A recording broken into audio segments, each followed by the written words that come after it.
سورہ یونس آیت نمبر 38 سے ارشاد ربانی ہے، اعوذ باللہ من الشیطان الرجیم، ام یقولون افتراہ قل فأتوا بسورۃ مثلہ وادعوا من استطعتم من دون اللہ ان کنتم صادقین۔ ترجمہ: کیا کافر کہتے ہیں کہ انہوں نے خود گھڑ لیا ہے اسے؟ آپ فرما دیجئے پھر تم بھی لے آؤ ایک صورت اس جیسی، اور امداد کے لیے، مدد کے لیے بلا لو جن کو تم بلا سکتے ہو اللہ تعالیٰ کے علاوہ، اگر تم اپنے الزام میں سچے ہو۔ اب منقطعیہ ہے جو بلکہ معنی میں ہوتا ہے، بلکہ یہ کافر کہتے ہیں، کیا کہتے ہیں قرآن مجید کے بارے میں کہ نعوذ باللہ من ذالک محمد صلی اللہ علیہ وآلہ وسلم نے اس کو اپنی طرف سے گھڑ لیا ہے، اپنی طرف سے تیار کیا ہے قرآن مجید کو، اور اس میں حمزہ انکار کے لیے ہے، یعنی کیا کافر کہتے ہیں محمد صلی اللہ علیہ وآلہ وسلم نے اس قرآن کو خود گھڑ لیا ہے؟ اے محمد صلی اللہ علیہ وآلہ وسلم ان کی اس یاوہ گوئی کا رد کرتے ہوئے فرمائیں، ان کی اس بیہودہ بکواس کا رد کرتے ہوئے فرمائیں، ایک صورت لے آؤ۔ فا شرط مقدر کی جزا کے لیے ہے، فَأْتُو میں جو فا ہے ایک یہاں پر ایک شرط محذوف ہے، یہ اس کا کی جزا ہے، یعنی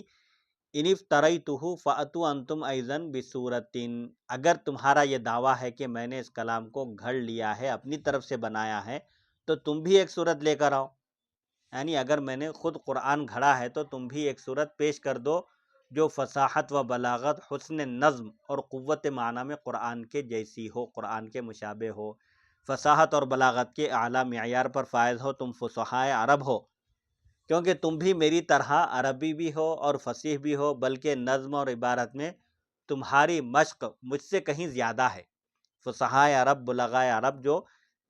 اشعار کے ذریعے مشق کرتے تھے، نثر اور نظم میں ان کا کوئی ثانی نہیں تھا، حضور نے فرمایا کہ بھئی تم بھی عربی ہو، میں بھی عربی ہوں،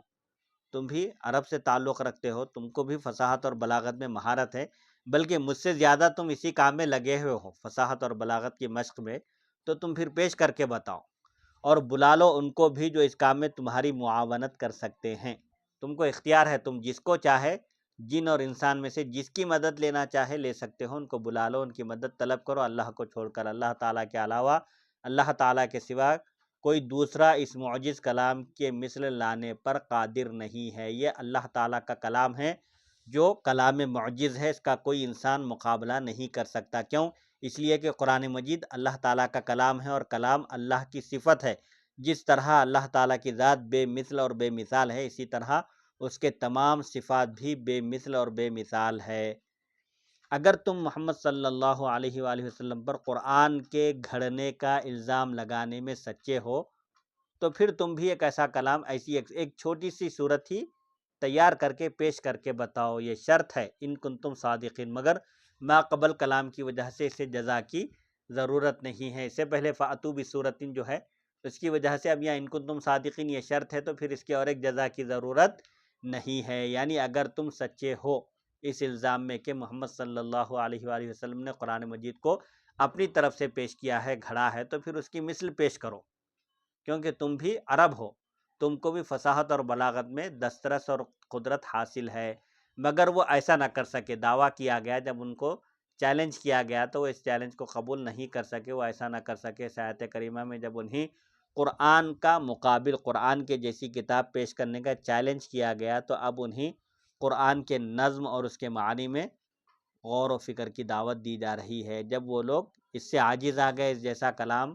جو فصاحت اور بلاغت اور حسن نظم اور قوت معنی میں قرآن مجید کے جیسا ہو، تو وہ ایک صورت، چھوٹی 3 آیتوں والی ایک صورت بھی بنا کر پیش نہیں کر سکے، تو انہیں غور و فکر کی دعوت دی جا رہی ہے۔ فرمایا، ارشاد ربانی ہے سورہ یونس آیت نمبر 39، اعوذ باللہ من الشیطان الرجیم، بل کذبوا بما لم یحیطوا بعلمہ ولما یأتہم تأویلہ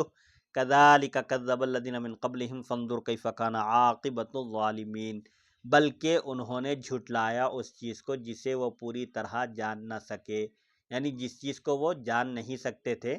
علم نہ ہونے کی وجہ سے اس کو جھٹلا دیا، اور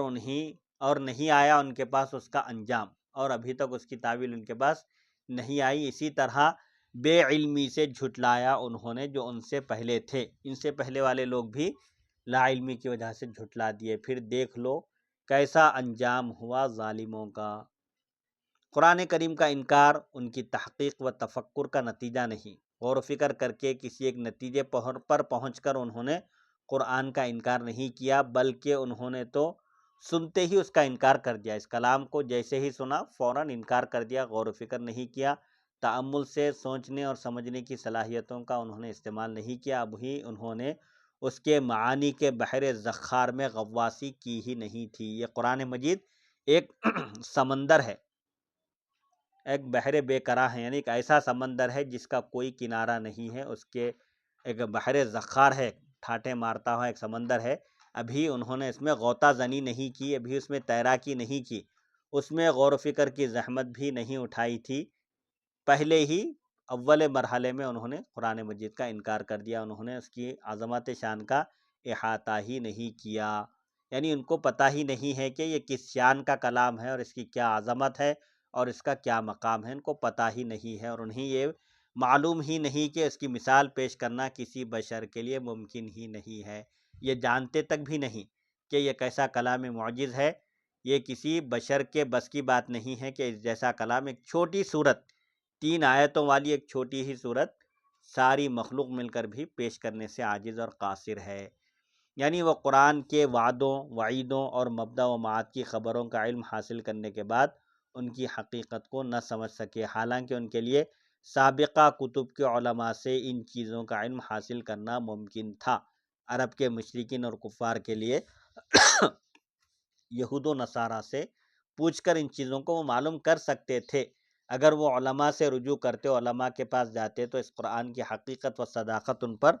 بالکل عیاں ہو جاتی۔ قرآن مجید ایک سچا کلام ہے، اس کی کیا حقیقت ہے، اگر یہ علماء سے پوچھتے تو ان کو معلوم ہو جاتا۔ آیت کا مفہوم یہ ہے کہ قرآن اپنے نظم و معنی کے اعتبار سے معجزہ ہے، قرآن کے معنی بھی معجزہ ہے اور اس کے الفاظ بھی معجزہ ہیں، جو اس کے علوم و معارف میں تو تھوڑا سا بھی غور و فکر کرے اس کے لیے اس کی صداقت و سچائی واضح ہے، صرف ضرورت ہے عقل کو استعمال کرنے کی، عقل اور خرد کو استعمال کر کے اس کے حقائق اور اس کی صداقت اور سچائی کو جاننے کی ضرورت ہے۔ یہ بالکل صادق اور سچا اور پکا کلام ہے، لیکن انہوں نے قرآن کے جلووں کو ایک نظر دیکھا ہی نہیں، اس کے معارف پر شناسائی کی کوشش ہی نہیں کی، یعنی انہوں نے غور و فکر کو بالکل ضروری نہیں سمجھا، سنتے ہی اس کا انکار کر دیا۔ قرآن مجید کے علوم اور معارف کو اگر جانتے، تھوڑی سی بھی کوشش کرتے تو وہ حق کی طرف پہنچ جاتے، حق کی طرف ان کی رہنمائی ہو جاتی، بلکہ اس کے معانی و مطالب میں غور و خوض سے پہلے ہی اس کی تکذیب کر دی، انہوں نے قرآن مجید کے معانی اور مطالب اور مفاہیم میں غور و فکر کرنے سے پہلے ہی اس کو جھٹلا دیا۔ لما میں توقع کا معنی پایا جاتا ہے، ولما یأتہم تأویلہ میں جو لما ہے اس میں عام طور پر توقع کے، امید کے معنی پائے جاتے ہیں، کیونکہ قرآن کا اعجاز ان کے لیے ظاہر ہو چکا تھا، کیونکہ انہیں بار بار چیلنج کیا گیا اور انہوں نے اپنی ساری قوتوں کو اس کے مقابلے کے لیے آزمایا، مگر سب بے سود نکلی، بے فائدہ نکلی، ان کی کوئی کوشش کامیاب نہیں ہوئی، اور انہوں نے یہ بھی اپنی آنکھوں سے دیکھا کہ جو قرآن نے مستقبل کی پیشن گوئیاں کی ہیں وہ 100% درست ہیں، جیسا کہ اللہ تعالیٰ نے ارشاد فرمایا، اعوذ باللہ من الشیطان الرجیم فَإِن لَّمْ تَفْعَلُوا وَلَن تَفْعَلُوا، پہلے پارے میں اللہ تعالیٰ نے چیلنج کیا کہ اگر تم ایسا نہ کر سکو، یعنی اگر تم اس کلام کے متعلق شک میں ہو جو ہم نے ہمارے بندے حضرت سیدنا محمد صلی اللہ علیہ وسلم پر نازل فرمایا، اللہ تعالیٰ فرمایا وَإِن كُنتُمْ فِي رَيْبٍ مِّمَّا نَزَّلْنَا عَلَىٰ عَبْدِنَا فَأْتُوا بِسُورَةٍ مِّن مِّثْلِهِ وَادْعُوا شُهَدَاءَكُم مِّن دُونِ اللَّهِ إِن كُنتُمْ صَادِقِينَ۔ اللہ تعالیٰ نے خطاب کر کے فرمایا کفار مکہ، مشرکین عرب سے کہ اگر تم شک میں ہو اس کلام کے متعلق جو ہم نے اپنے بندے حضرت سیدنا محمد صلی اللہ علیہ وآلہ وسلم پر نازل کیا ہے تو تم ایک کام کرو، فَأْتُوا بِسُورَةٍ مِّن مِّثْلِهِ، تو تم اس جیسی ایک صورت بنا کر پیش کرو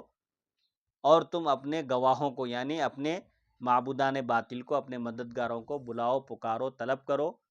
اللہ کو چھوڑ کر ان سب کی مدد لو، اگر تم اپنے دعوے میں سچے ہو کہ یہ کلام، یہ قرآن مجید حضرت محمد صلی اللہ علیہ وآلہ وسلم کا گھڑا ہوا ہے، اگر تمہارا یہ دعویٰ ہے تو پھر تم بھی اس جیسی ایک صورت پیش کر کے بتاؤ۔ اس کے بعد اللہ تعالیٰ نے یہ پیشن گوئی بھی فرما دی کہ فَإِن لَّمْ تَفْعَلُوا، اگر تم ایسا نہ کر سکو ولن تفعلوا، اور ہرگز تم ایسا نہیں کر سکتے، قیامت قائم ہونے تک بھی تم ایسا نہیں کر سکتے، یعنی قرآن مجید کے جیسی ایک چھوٹی صورت بھی بنا کر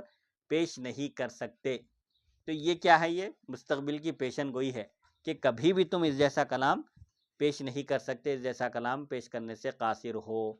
اسی طرح قرآن کی یہ پیشن گوئی بھی من وعن دیکھی۔ اب اس سے پہلے ایک بات عرض کرنا مناسب ہے کہ قرآن مجید میں اللہ تعالیٰ نے چیلنج کیا، پہلے چیلنج کیا، یہ کہا کہ قُلْ لَئِنِ اجْتَمَعَتِ الْإِنسُ وَالْجِنُّ عَلَىٰ أَن يَأْتُوا بِمِثْلِ هَٰذَا الْقُرْآنِ لَا يَأْتُونَ بِمِثْلِهِ وَلَوْ كَانَ بَعْضُهُمْ لِبَعْضٍ ظَهِيرًا۔ سورہ اسراء میں فرمایا بنی اسرائیل میں کہ اے حبیب صلی اللہ علیہ وآلہ وسلم آپ فرما دیجئے، اگر تمام جن اور انس، جنات اور انسان مل کر یہ طے کر لیں کہ وہ اس جیسا قرآن پیش کریں تو وہ ہرگز اس جیسا قرآن پیش نہیں کر سکتے، اگرچہ کہ وہ ایک دوسرے کی مدد کریں اس سلسلے میں، تب بھی وہ ناکام ہوں گے۔ تو پہلے سب سے پہلے پورا قرآن پیش کرنے کا چیلنج کیا گیا، اس کے بعد پھر سورہ ہود میں 10 صورتیں پیش کرنے کا چیلنج کیا گیا۔ جب وہ لوگ اس سے بھی عاجز آ گئے تو پہلے پارے میں سورہ بقرہ میں ان سے ایک صورت چھوٹی، سورہ کوثر جیسی 3 آیتوں والی ایک صورت پیش کرنے کا چیلنج کیا گیا، اس میں بھی وہ ناکام ہو گئے۔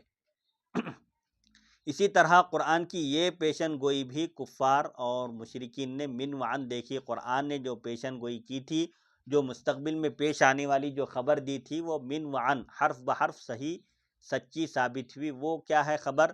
ارشاد ربانی ہے سورہ روم، اعوذ باللہ من الشیطان الرجیم، الف لام میم، غلبت الروم فی ادنی الارض وهم من بعد غلبهم سیغلبون فی بضع سنین۔ ہرا دیے گئے رومی پاس کی سرزمین میں، اور وہ ہارنے کے بعد دوبارہ ضرور غالب آئیں گے۔ رومیوں کے غلبے کی قرآن نے خبر دی تھی کہ پہلے رومی مغلوب ہو گئے تھے، شکست کھا گئے تھے، لیکن بعد میں وہ ضرور غالب آئیں گے، چند برس کے اندر ہی، 10 سال کے اندر رومیوں کو فتح ہوگی۔ تو یہ بھی خبر سچی ثابت ہوئی، حرف بحرف صحیح ثابت ہوئی۔ اسی طرح ابو لہب اور اس کی بیوی کی ہلاکت کا مشاہدہ بھی انہوں نے کیا۔ قرآن نے پہلے فرما دیا تھا تبت یدا ابی لہب و تب، ٹوٹ جائیں ابو لہب کے دونوں ہاتھ اور وہ تباہ و برباد ہو جائے۔ پس ان تمام سچائیوں اور حقیقتوں کا مشاہدہ کرنے کے بعد کچھ تو ایمان لائے، چند لوگوں کو ایمان کی توفیق نصیب ہوئی تو وہ دائرہ اسلام میں داخل ہو گئے،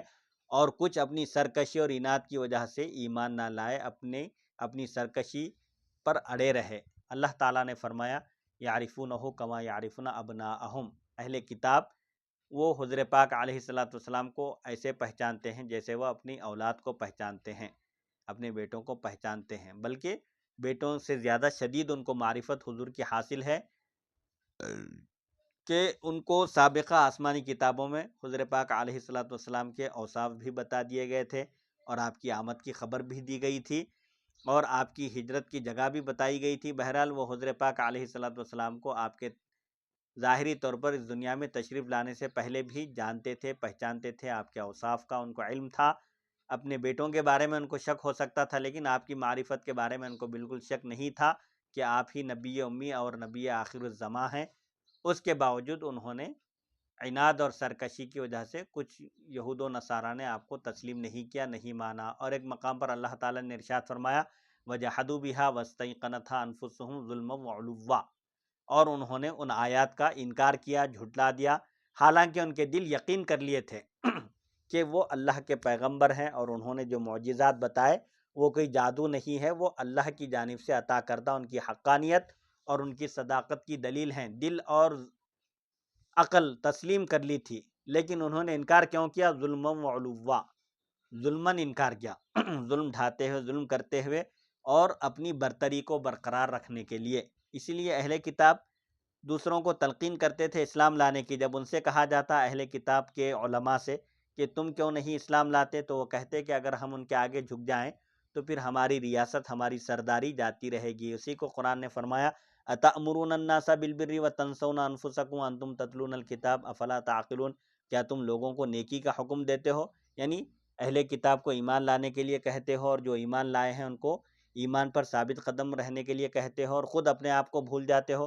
حالانکہ تم کتاب کی تلاوت کرتے ہو، حالانکہ تم تورات اور انجیل پڑھتے ہو اور اس نبی کی معرفت رکھتے ہو، اس کے باوجود تم دوسروں کو تو نیکی کا حکم دیتے ہو اور خود ایمان نہیں لاتے، کیا تم کو اتنی بھی عقل نہیں ہے؟ تو بہرحال اہل کتاب حضور پاک علیہ الصلوۃ والسلام کی معرفت رکھتے تھے، آپ کو پہچانتے تھے، آپ کی نشانیوں سے واقف تھے، اس کے باوجود انہوں نے ہر دھرمی اور سرکشی کا راستہ اختیار کیا۔ تو یہ وجحدوا بہا واستیقنتھا انفسہم میں یہی بیان کیا گیا کہ کفار نے، مشرکین نے، اہل کتاب نے، جو بھی ہے بہرحال انہوں نے آیتوں کا انکار کیا، ان کو جھٹلایا، حالانکہ ان کے دل یقین کر لیے تھے، ان کے دل کو یقین ہو گیا تھا کہ یہ پیغمبر حق ہیں، سچے ہیں، اور ان کو جو معجزات دیے گئے ہیں یہ ان کی حقانیت اور صداقت کی دلیل ہیں۔ اس کے باوجود انہوں نے ظلم کا راستہ اور سرکشی کو اختیار کرتے ہوئے انکار کر دیا۔ قرآن کو ان مشرکوں نے جھٹلایا، جیسا کہ ان سے پیشروں نے جھٹلایا تھا، یعنی مشرکین سے پہلے جو لوگ تھے انہوں نے بھی آسمانی کتابوں کو جھٹلایا تھا، انکار کیا تھا، یعنی گزشتہ امتوں نے بھی انبیاء اور ان کی کتب کو جھٹلایا تھا۔ سابقہ امتیں، گزری ہوئی امتوں نے بھی اپنے انبیاء کو جھٹلایا تھا اور ان پر نازل کردہ آسمانی کتابوں کو جھٹلایا تھا۔ تو انہوں نے بھی ایسا ہی کیا جیسا کہ ان کے آبا و اجداد نے کیا تھا۔ اس آیت کریمہ میں وعید ہے، دھمکی ہے کہ اگر وہ ایمان نہیں لائیں گے تو ان کا حشر بھی وہی ہوگا جو ان سے پہلے ظالموں کا ہوا تھا۔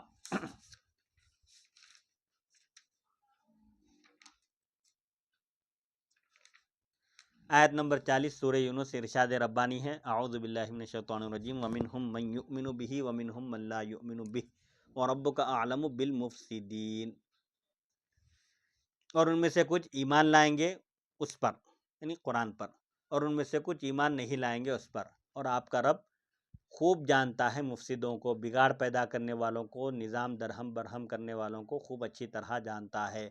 اب جو اتنی شد و مت سے قرآن کو جھٹلا رہے ہیں ان میں سے کچھ اس کی دل میں تصدیق کرتے ہیں، دل سے اس کو تسلیم کرتے ہیں، حق مانتے ہیں، اور قرآن میں غور و فکر کے بعد اس کی صداقت کا یقین رکھتے ہیں، یا یہ معنی ہے کہ ان میں سے کچھ مستقبل میں قرآن کی حقیقت ظاہر ہونے کے بعد ایمان لائیں گے اور اپنے اس کفر سے تائب ہوں گے، توبہ کریں گے۔ اس معنی کی تائید لما کا کلمہ کرتا ہے،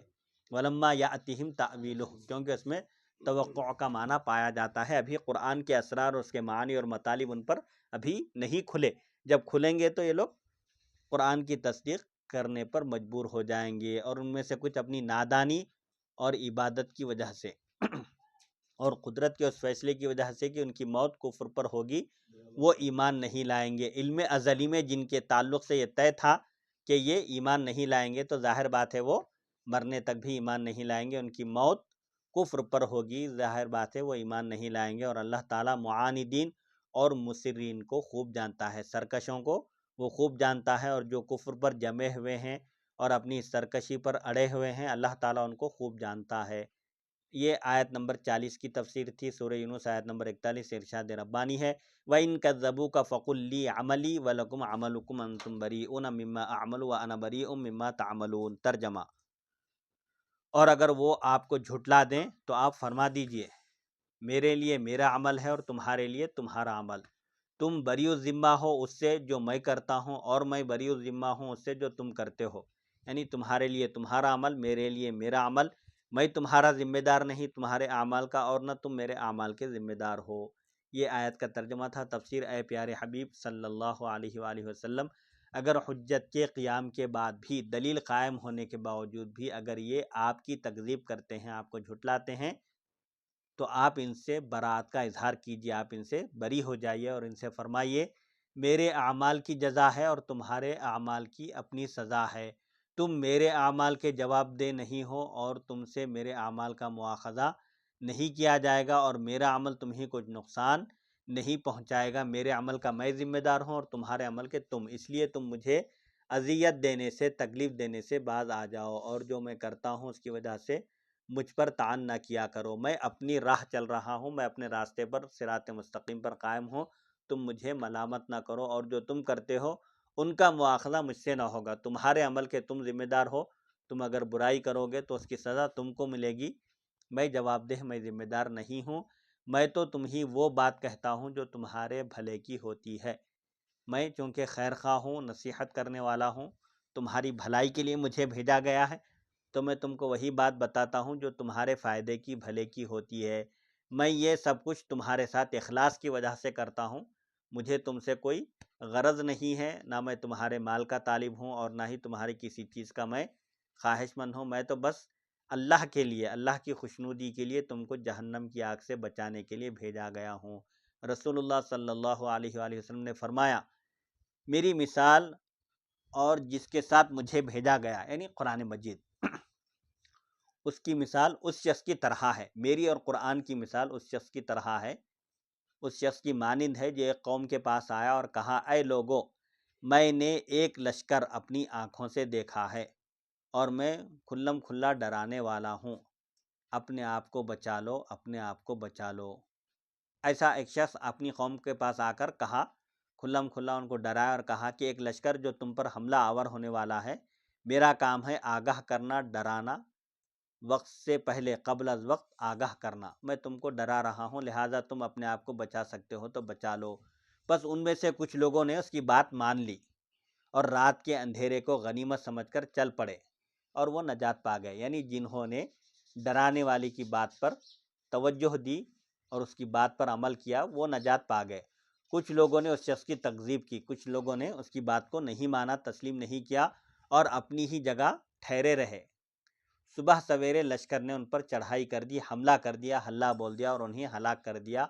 اور انہیں نیست و نابود کر دیا، صفحہ ہستی سے ان کا نام و نشان مٹا دیا۔ بالکل یہی مثال ہے کہ جس نے میری اتباع کی، آپ فرماتے ہیں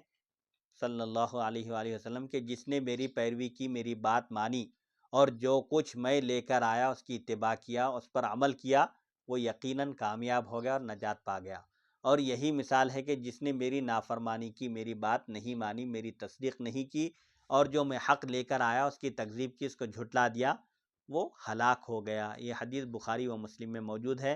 کلبی اور مقاتل فرماتے ہیں، یہ دو مفسرین ہیں، یہ آیت جہاد والی آیت سے منسوخ ہے، جیسا کہ لکم دینکم ولی دین کی آیت منسوخ ہے کہ تم کو تمہارا دین مبارک اور مجھ کو میرا دین مبارک، یہ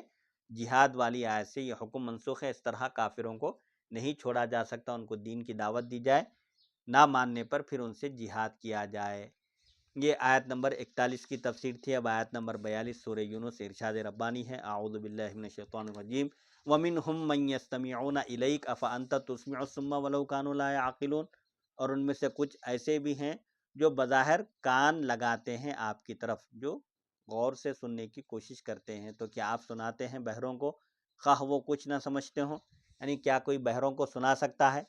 اگرچہ کہ ان کو سننے کی صلاحیت ہی نہیں ہے، جب سنیں گے ہی نہیں تو سمجھیں گے کیا؟ اے حبیب لبیب صلی اللہ علیہ وآلہ وسلم، جب آپ تلاوت کرتے ہیں قرآن کی آیات کی یا وعظ و نصیحت فرماتے ہیں تو یہ بظاہر بڑے انہماک سے سنتے ہیں مگر دلوں سے نہیں سنتے، یعنی عمل کرنے کے لیے، قبول کرنے کی نیت سے نہیں سنتے، صرف رسماً سنتے ہیں، اپنی صلاحیتوں کو ناکارہ کرنے کی وجہ سے بڑے انہماک، یعنی بڑی توجہ سے سنتے ہیں۔ کفار، مشرکین عرب، کفار قریش جب آپ قرآن کی تلاوت کرتے ہیں یا وعظ و نصیحت فرماتے ہیں تو یہ لوگ توجہ سے سنتے ہیں مگر دلوں سے نہیں سنتے، یعنی قبول کرنے کی نیت سے، اس کو اپنانے کی نیت سے نہیں سنتے، اپنی صلاحیتوں کو ناکارہ کرنے کی وجہ سے قرآن کے حقائق و لطائف کو نہیں سمجھتے۔ اللہ نے ان کو عقل دی، سمجھ دی، خرد، سمجھ بوجھ کی صلاحیت عطا کی تھی، اس کو انہوں نے بیکار کر دیا، جس کی وجہ سے قرآن کے حقائق اور لطائف کو نہیں سمجھ پاتے۔ جیسا کہ ایک بہرا شخص سننے کا ارادہ کرتا ہے مگر کان میں قوت سماعت نہ ہونے کی وجہ سے سن نہیں سکتا، ان کی مثال ایسے ہی ہے جیسے ایک بہرا شخص ہے، سننا چاہتا ہے لیکن جب وہ سن ہی نہیں سکتا تو سمجھ کیا سکتا ہے؟ پہلے سننا شرط ہے کسی بھی چیز کو، اس کے بعد پھر اس پر عمل کرنا ہے۔ تو یہ لوگ بہرے ہیں، بہرے ہیں، کان ہیں، لیکن ان کو بہرے کیوں کہا گیا؟ کیا ان کے کان نہیں تھے؟ کیا ان کے اندر سننے سمجھنے کی صلاحیت نہیں تھی؟ بہرے ہیں، حق سے بہرے ہیں، سنتے ہیں لیکن قبول کرنے کے جیسا نہیں سنتے۔ کیا آپ کسی بہرے کو اپنی بات سنا سکتے ہیں؟ افانت تسمع الصم ولو کانوا لا یعقلون، جبکہ ان کے بہرے ہونے کے ساتھ ساتھ یہ عقل سے بھی محروم ہیں، یہ صرف بہرے نہیں ہیں بلکہ عقل و خرد کی نعمت سے بھی محروم ہیں، کیونکہ بعض اوقات ایک بہرا شخص اشارات و قرائن سے بات سمجھ جاتا ہے، بہرا بھی ان سے بہتر ہے کیونکہ وہ کم از کم سن نہیں سکتا تو قرینے سے، اشارے سے بات کو سمجھنے کی صلاحیت رکھتا ہے، لیکن یہ بالکل بہرے سے بھی گئے گزرے ہیں۔ لیکن جس طرح آپ ایسے بہرے کو اپنی بات سنا نہیں سکتے جس کی عقل بھی نہ ہو، اسی طرح آپ اس کو بھی اپنی بات نہیں سنا سکتے جس کے دل سے تفکر و تدبر کے سننے کی صلاحیت سلب کر لی گئی ہو، یعنی جس کے دل میں غور و فکر کی، جس کی عقل میں غور و فکر کی صلاحیت نہ ہو، دل کے اندر قبول کرنے کی صلاحیت نہ ہو، اللہ نے چھین لی ہو، تو ایسے شخص کو بھی آپ بات نہیں سنا سکتے، یعنی ایسے شخص کو آپ اپنی بات ایسے شخص سے آپ اپنی بات منوا نہیں سکتے۔ آیت نمبر 42 کی یہ تفسیر تھی۔ آیت نمبر 43 سورہ یونس ارشاد ربانی ہے، اعوذ باللہ من الشیطان الرجیم، وَمِنْهُمْ مَنْ يَنظُرُ إِلَيْكَ أَفَأَنْتَ تَهْدِي الْعُمْيَ وَلَوْ كَانُوا لَا يُبْصِرُونَ، ان میں کچھ بظاہر دیکھتے ہیں آپ کی طرف، نظر کرتے ہیں، دیکھتے ہیں آپ کی طرف، تو کیا دکھاتے ہیں اندھوں کو آپ، خواہ وہ کچھ نہ دیکھتے ہوں، یعنی کیا کوئی اندھے کو کچھ بتا سکتا ہے حالانکہ وہ دیکھنے کی صلاحیت سے محروم ہے۔ ان میں سے کچھ آپ کی طرف ٹک ٹکی باندھ کر دیکھتے ہیں، آپ کو غور سے دیکھتے ہیں، توجہ سے دیکھتے ہیں، حق کے واضح دلائل اور علامات نبوت کا لمحہ بلمحہ مشاہدہ کرتے ہیں۔ کفار قریش، مشرکین عرب، یہ حق کے بالکل روشن دلیلیں دیکھتے ہیں، اور نبوت کی جو علامتیں ہیں، حضور پاک علیہ السلام کی نبوت اور رسالت کی جو علامتیں نشانیاں ہیں، ان کا بھی یہ لوگ مشاہدہ کرتے ہیں۔ وقتاً فوقتاً آپ کے نبی برحق ہونے کی ایک ایک نشانی، ایک ایک معجزہ ظاہر ہوتا ہے، تو اس معجزے کا یہ مشاہدہ کرتے ہیں، لیکن قلبی بصیرت سے محروم ہونے کی وجہ سے آپ صلی اللہ علیہ وآلہ وسلم کی تصدیق نہیں کرتے۔ قلب کی بصیرت سے، قلب کی نگاہ سے محروم ہیں لوگ، ظاہری نگاہ سے دیکھ رہے ہیں لیکن آپ کو تسلیم نہیں کر رہے ہیں، جبکہ حق کا جلوہ فقط دل بینا کو نظر آتا ہے۔ حق کا جو جلوہ ہے، جو دل کی آنکھ رکھنے والا ہے، جو بصیرت رکھنے والا ہے، اسی کو نظر آتا ہے، وہاں تک رسائی ظاہری آنکھوں کے بس کی بات نہیں۔ حق کے جلوے تک پہنچنا یہ ظاہری آنکھوں کے بس کی بات نہیں ہے۔ اگر دل کی آنکھیں اندھی ہوں اور اس کے ساتھ ظاہری بصارت بھی نہ ہو، یعنی جو دل کا بھی اندھا ہو اور آنکھوں کا بھی اندھا ہو، تو پھر بدرجہ اولیٰ ہدایت مشکل ہوتی ہے۔ جس کا دل بھی اندھا ہو اور جس کی آنکھیں بھی اندھی ہوں، جس کو کچھ نظر نہ آتا ہو، تو پھر ایسے شخص کو تو راہ دکھلانا اور بہت مشکل کام ہے۔ اس آیت کریمہ میں اللہ تعالیٰ اپنے محبوب کریم صلی اللہ علیہ وآلہ وسلم کو تسلی دے رہے ہیں، آپ کو تشفی دے رہے ہیں، آپ کو اطمینان دلاتے ہوئے کہہ رہے ہیں کہ آپ اس شخص کو پیغام حق نہیں سنا سکتے جس کی قوت سماعت ہم نے خود چھین لی ہے، سلب کر لی ہے، اور آپ اسے راہ ہدایت نہیں دکھا سکتے، اس کو آپ ہدایت کے راستے پر نہیں چلا سکتے، جس کی آنکھیں ہم نے خود نور سے، روشنی سے دیکھنے کی صلاحیت سے محروم کر دی ہیں، اور آپ اسے ایمان کے زیور سے آراستہ نہیں کر سکتے جس کا فیصلہ ہم نے کر دیا ہے کہ یہ ایمان نہیں لائے گا۔ علم ازلی میں جس کے تعلق سے یہ طے ہے کہ یہ ایمان نہیں لائے گا، تو ظاہر بات ہے کوئی بھی اس کو ہدایت نہیں دے سکتا، کوئی بھی اس کو دولت ایمان سے مالا مال نہیں کر سکتا۔ دوسرا، اس آیت میں برات اور مشرکین سے اعراض کی علت پائی جاتی ہے، یعنی اس آیت میں یہ بھی بتایا جا رہا ہے کہ مشرکین سے بیزاری کا اظہار کریں، ان سے دور رہیں اور ان سے بے رخی اختیار کر کے رکھیں، ان کو پہلے ہدایت کی دعوت دیں، ان کو ہدایت کی تعلیم دیں، اگر نہ مانیں تو پھر ان کو ان کے حال پر چھوڑ دیں اور ہم اپنی فکر کریں۔ ان آیات میں اللہ تعالیٰ اپنے حبیب پاک علیہ السلام کو تسلی دے رہا ہے اور آپ کی ہمت افزائی کر رہا ہے، آپ کو ڈھارس بندھا رہا ہے کہ آپ کو ان مشرکین عرب اور کفار قریش کی پرواہ کرنے کی، فکر کرنے کی ضرورت نہیں ہے۔ آپ نے اپنا فریضہ انجام دے دیا، آپ کا کام ان علیک الا البلاغ، آپ کا کام صرف ہدایت کو واضح کرنا ہے، تبلیغ کرنا ہے، دعوت دینا ہے، حق اللہ تعالیٰ کی وحدانیت کی اور رسالت اور نبوت کی تصدیق کی صرف دعوت پیش کرنا ہے۔ دعوت کو قبول کرنا یا نہ کرنا یہ انسان کی عقل پر موقوف ہے، یعنی یہ سامنے والے کا اختیار ہے۔ اس میں اگر وہ قبول کرے گا تو ظاہر بات ہے اس کو نجات ملے گی، قیامت کے دن وہ کامیاب ہوگا، اور اگر نہیں مانے گا تو ظاہر بات ہے اس کا ٹھکانہ جہنم ہوگا۔ آپ کا کام صرف تبلیغ کرنا ہے، احکام الہی بندوں تک پہنچانا ہے، ماننا یا نہ ماننا یہ ان کی اپنی مرضی کی بات ہے۔ انشاءاللہ سورہ یونس آیت نمبر 41، 42، 43 کی یہ تفسیر تھی۔ انشاءاللہ اگلی نشست میں سورہ یونس آیت نمبر